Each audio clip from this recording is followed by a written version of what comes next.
Hi hello నమస్తే welcome to జినిస్ global. నేను మీ గణేష్. అందరు ఎట్లున్నారు? ఆఫ్టర్ 2 days తర్వాత మళ్ళీ కెమెరా ముందుకు వచ్చిన కొన్ని అనివార్య కారణాల వల్ల రాలేకపోయినాం. దయచేసి వ్యూవర్స్ కూడా అర్థం చేసుకోవాలి.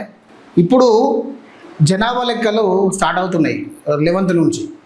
అదేవిధంగా గృహగణన కూడా స్టార్ట్ అవుతున్నది.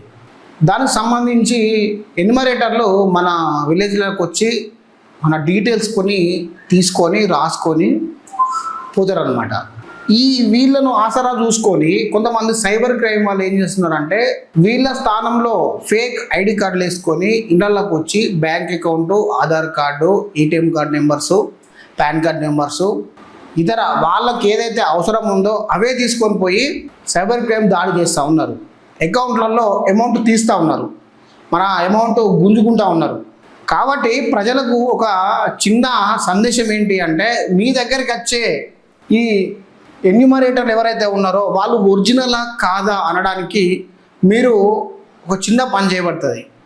ఆ చిన్న పనితోటి మీ డేటా కూడా సేఫ్ అవుతుంది. కాబట్టి మీరు ఏం చేయండి అంటే, తెలిసిన వారు వచ్చినా కూడా వాళ్ళ ఐడి కార్డు మీద క్యూఆర్ కోడ్ ఉంటుంది, దాన్ని స్కాన్ చేయండి. స్కాన్ చేసి ఇతను గవర్నమెంట్ టీచరా, ఎన్యుమరేటరేనా కాదా అని చెప్పి మీరు వెరిఫికేషన్ చేసుకున్న తర్వాతనే డీటెయిల్స్ చెప్పే ప్రయత్నం చేయండి.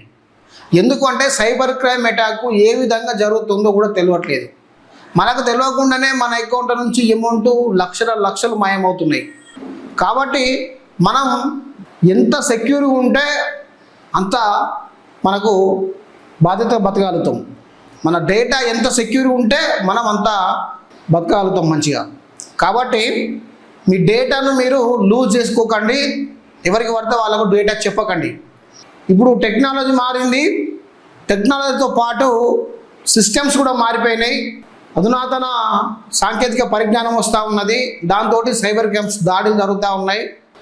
క్రెడిట్ కార్డులు ఇస్తాము అని చెప్పి, అకౌంట్లు ఇస్తాము అని చెప్పి, మీ క్రెడిట్ కార్డు బిల్లు కట్టాలని చెప్పి, మీ క్రాఫ్ట్ లోన్ రెన్యువల్ చేసుకోవాలని చెప్పి, మీ పాన్ కార్డులో డేట్ ఆఫ్ బర్త్ తప్పు ఉందని చెప్పి, ఏదో ఎస్బీఐ రివార్డ్స్ వస్తాయని చెప్పి, అగ్రికల్చర్ యాప్ అని చెప్పి, ఏదో అని చెప్పి ఏపీకే ఫైళ్ళ ద్వారా, ఫోన్ల ద్వారా, ఇతర కాల్స్ ద్వారా మన అకౌంట్ల నుంచి డబ్బులు గుంజే ప్రయత్నం చేస్తూ ఉన్నారు. కాబట్టి దాని బారిన పడకుండా ఉండాలి అంటే మీ డేటా మాత్రం ఎవరికి ఇవ్వద్దు.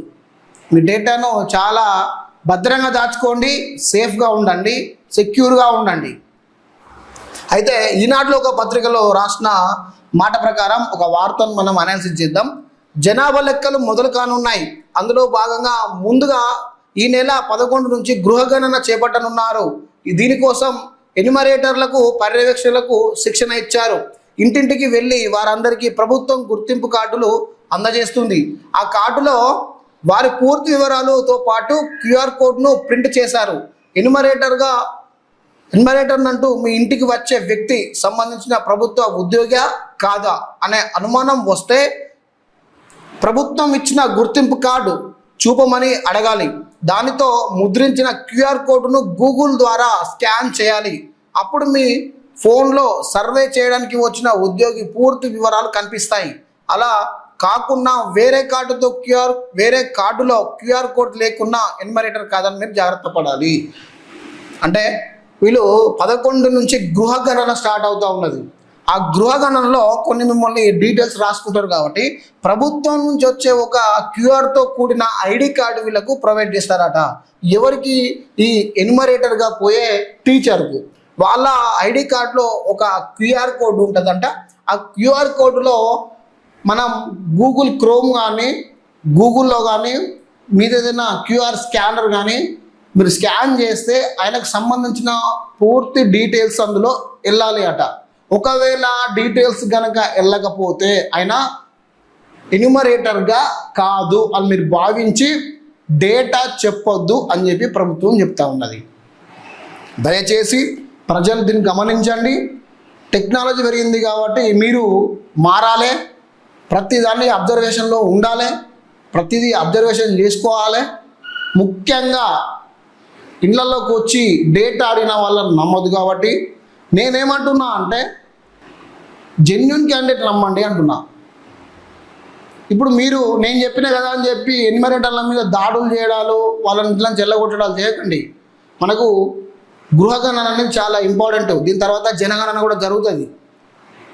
ఎవరు పేదవాళ్ళు, ఎవరికి ఇల్లు ఉన్నది, ఎవరికి ఇల్లు లేదు, ఎవరికి జాగా ఎంత ఉన్నది, ఏ ఉద్యోగం చేస్తున్నాడు, ఇంటి పెద్ద మనిషికి జాగా ల్యాండ్ అగ్రికల్చర్ ల్యాండ్ ఎంత ఉన్నది, తల్లి ఏం చేస్తున్నది, కొడుకు ఏం చేస్తున్నాడు, వీళ్ళ ఇల్లు పరిస్థితి ఏంది, వీళ్ళ స్థితిగతులు ఏంది, వీళ్ళ ఆర్థిక పరిస్థితి ఏంది, ప్రతిదీ కూడా ప్రభుత్వానికి మనకు మన యొక్క డేటా పోతుంది దీని ద్వారా. కాబట్టి దీన్ని మీరు అవాయిడ్ చేయకండి. కాకపోతే డేటా సెక్యూర్ ఉంచుకోండి అని చెప్తా ఉన్నా. ఎవరికి పడితే వారికి ఇవ్వకండి. మీ దగ్గరికి వచ్చిన ఎవరైతే ఎన్యుమరేటర్ ఉంటాడో క్యూఆర్ కోడ్ స్కాన్ చేసి ఎస్ ఇతను జెన్యూన్ అని మీరు నమ్మినప్పుడు మీరు పూర్తి డేటా ఇవ్వండి.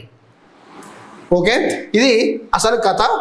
ఇక మొత్తానికైతే మీకు అసలు ఎన్యుమరేటర్లు వచ్చిన తర్వాత మిమ్మల్ని ఏమేం క్వశ్చన్లు అడుగుతారు అనే దాని మీద ఇంకొక వీడియో చేస్తా, దాన్ని కూడా చూసే ప్రయత్నం చేయండి. ఆ క్వశ్చన్లు తప్ప మిగతా క్వశ్చన్లకు మీరు ఆన్సర్ ఇవ్వద్దు.